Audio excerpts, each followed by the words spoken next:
When it comes to M Night Syamalan, I'll say this. When you go see a movie of his, you truly never know what you're going to get. You might get an interesting, thought-provoking film like The Sixth Sense. You might get glasses of water that defeat an alien race like in Signs. You might get James McAvoy dancing like a 10-year-old boy. You might get one of the best so bad it's good movies ever created with The Happening.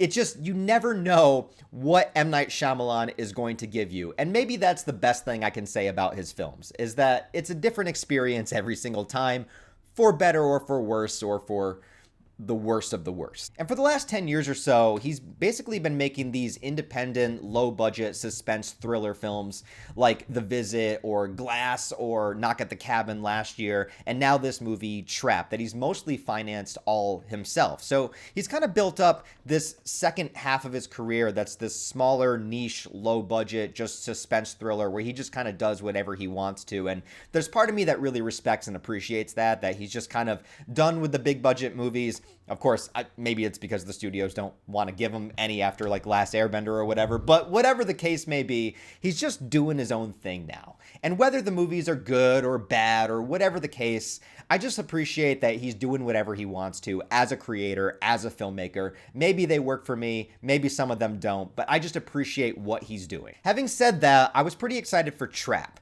for a couple of reasons. Number one is because I did watch the first trailer, and normally nowadays, after the first trailer for a film, I try to avoid everything that I possibly can because films get spoiled ridiculously these days, not just from people online, but even from the trailers and the studios themselves. So I just try to see if I'm on board. I'll watch the first trailer. If it grabs me, I'm like, okay, good, I'm in, and that's all I need to see. And that's what happened with Trap. I was very intrigued by the trailer, as well as the lead character being played by Josh Hartnett, who I've always been a huge fan of, and in my eyes, he is a scream king, all right? I've loved him since H2O and The Faculty. His character, Zeke from The Faculty, is just cooler than cool, and I watched that movie when I was very, very young, and that's just like the kind of character that I wished I was in life, but really I was more of Elijah Wood's character.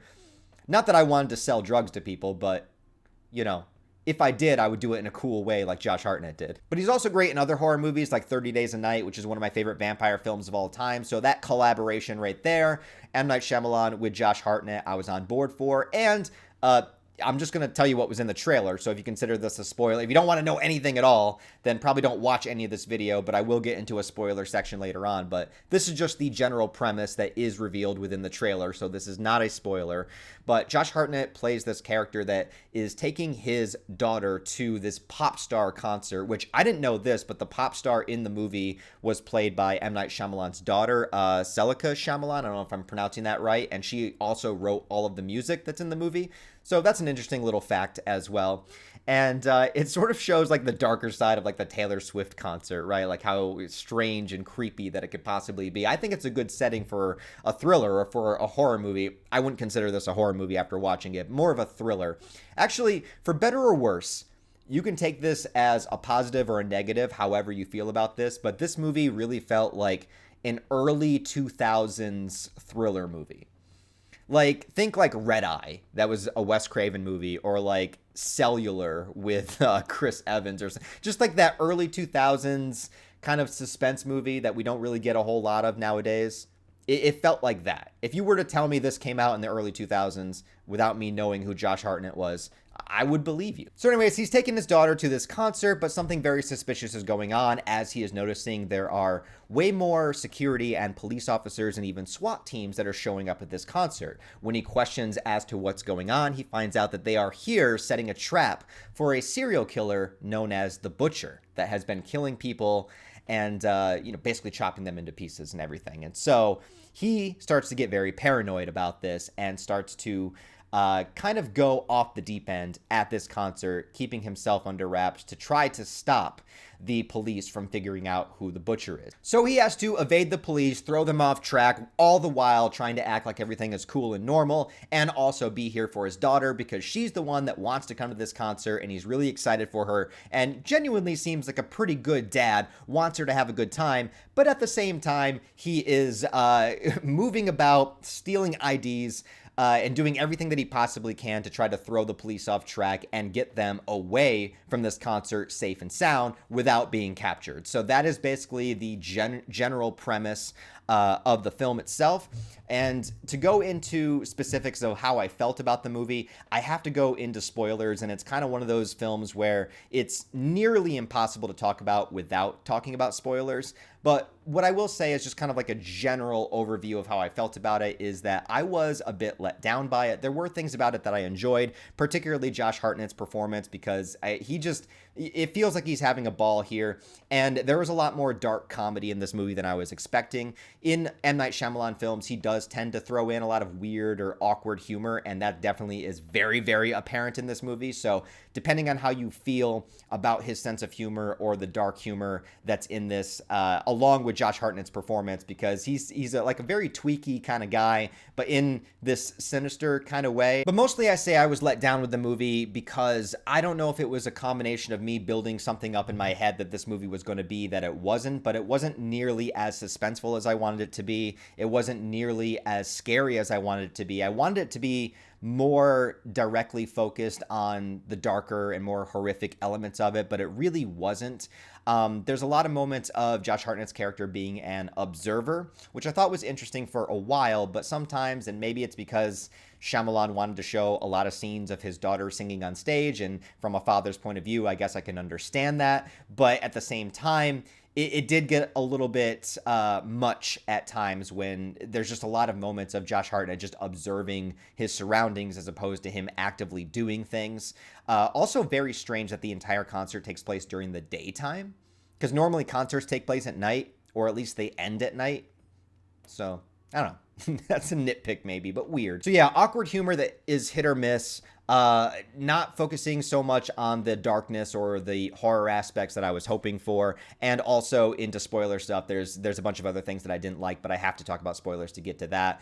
Overall, would I recommend this? I guess if you're curious about it, if you're a big Shyamalan fan or a big Josh Hartnett fan, it's worth checking out for the performance or just to see another Shyamalan film, that comes out. But overall, I wasn't a big fan of this one. Probably a one-time watch for me. Probably will not see it again. All right, so now I'm going to get into the spoilers. I'm going to explain why I didn't really like the film that much and get into more detail about it. So this is the spoiler section. So if you don't want to know, go ahead and click off the video now. Spoiler, spoiler, spoilers. You have been warned. This is spoilers.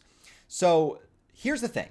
First, I was very, very excited when this happened in the movie because the entire trailer shows you everything that is happening at the concert to the point where you would believe that the entire film itself takes place at the concert venue. And I would have been okay with that. I would have been perfectly fine with that if it did. But there's a moment in the film where Josh Hartnett reveals himself to be the killer to the pop star and forces her to help them escape the venue. And pretty much the second, or at least the final third of the movie, takes place at Josh Hartnett's character's house or around the neighborhood. And I was very, very excited when this happened in the movie because it wasn't in the trailers. And anytime that happens, I'm like, yes. I'm like, fuck yeah. The trailers didn't spoil it. There's more to the movie. There's more to behold. I'm super pumped for it. And maybe also the nature of it being a Shyamalan film, I was thinking about what the twist could possibly be. When I saw the trailer, I thought that maybe Josh Hartnett was not the killer at all. Maybe he was just a fan of the killer because there's a live stream of one of his victims that he watches on his phone. And I was thinking, oh, maybe the killer just streams all of his kills, right? That's not the case. So that was not the twist. I would have been fine with that. That would have been a cool twist for me. And then when it gets to Josh Hartnett's character's home, he has a wife and a son, along with the daughter that he took to the concert. And I was thinking, what if they're all in on it? What if it's just an entire family of psychopaths? Even the daughter that we just spent all this time with at the venue, even though it didn't focus on that, what if she's in on it too? So my mind kept going into all these different places about what the twist could be. The pop star is coming to their house to reveal the fact that the father is the butcher and, save the child and all this stuff. But what if the child's in on it to begin with? I was like, oh my God, this could go in so many great directions. And I guess the twist of this movie is there is no twist. It is pretty much completely straightforward. Josh Hartnett's character is the killer. He does not want to get caught. He comes up with a way to escape the venue. And when he gets to his house later on, the pop star reveals to the world that he is the killer and the family is not in on it. And I gotta say, I was just hoping for more. I just wanted more meat to this story. I wanted more meat to this character. They go into a little bit of his psychological background about his mother. You know, he sees like some visions of his mom. There's one cool shot where he sees a vision of her kind of in the doorway covered in shadow. Probably the only creepy shot of the whole movie. But it doesn't go into detail of any of his kills. It doesn't show any of his kills. It's a very light movie when it comes to that. There's no gore whatsoever. It doesn't show any horror on screen. It's just all pure suspense.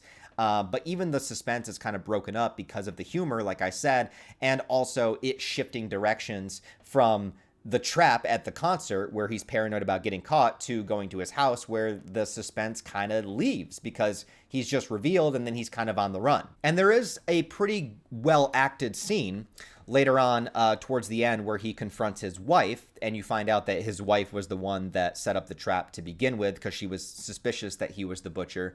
And there's very, very good acting. It's very good performances going on between Josh Hartnett and the wife character. But the wife character is not even introduced into the movie until, you know, well into the second half. And so it was a little bit hard to kind of I guess empathize with her. I mean, you empathize with the situation at hand, but it was a little bit hard because it's like she hasn't been a character this whole movie, and she's giving this, you know, performance that's really good, and she's swelling up and she's nervous and tears are flowing, and it's like you want to care, but I just met you 5 minutes ago, you know, and it just was a little bit hard to kind of get on board with that character being in such suspense when the main characters we've dealt with besides Josh Hartnett are his daughter and the pop star throughout the entire movie, and now all of a sudden it's focused on the wife. And so maybe my real problem and real gripe is expectation, because I was really hoping for this movie to go in a darker direction or to give me some twists and turns, but it really doesn't. It's very, very straightforward. So if you saw the trailer, that's still basically what the movie is. There's this brief excitement when we leave the concert venue and start going into other things, but it basically plays out like a paint by numbers, like you know everything that's going to happen before it happens. And I was really disappointed that there wasn't that big Shyamalan twist or some kind of reveal that reshapes or refocuses how you view the movie. It just basically is what it is. So at that point, you pretty much just have to be on board with the performances, and Josh Hartnett does give a really good performance all the way through, but beyond him, it's just kind of, everyone else is just kind of okay. I'd probably give it like a 4 out of 10. It's sort of like a rainy Wednesday afternoon watch on a streaming service or something, but not necessarily something I would say go out to the theater to see unless you're already a big fan of M Night Syamalan. So that's how I felt about it. Wanted to like it more, but I gotta be honest, really didn't. It wasn't a train wreck, but it just wasn't anything special or memorable either. So that's what I think about it. If you guys saw the movie or you're curious about it, let me know what you think down below. Again, it's one of those movies that's hard to talk about without spoiling it because, you know, more of my complaints are within the second half. But anyways, guys, thanks for watching this video. I do appreciate it. If you like the review, give it a thumbs up and a comment to help it out in the algorithm, or you can go ahead and subscribe. Also have Patreon if you want to support the channel on a deeper level. But beyond that, guys, thanks for watching. I'll talk to you later.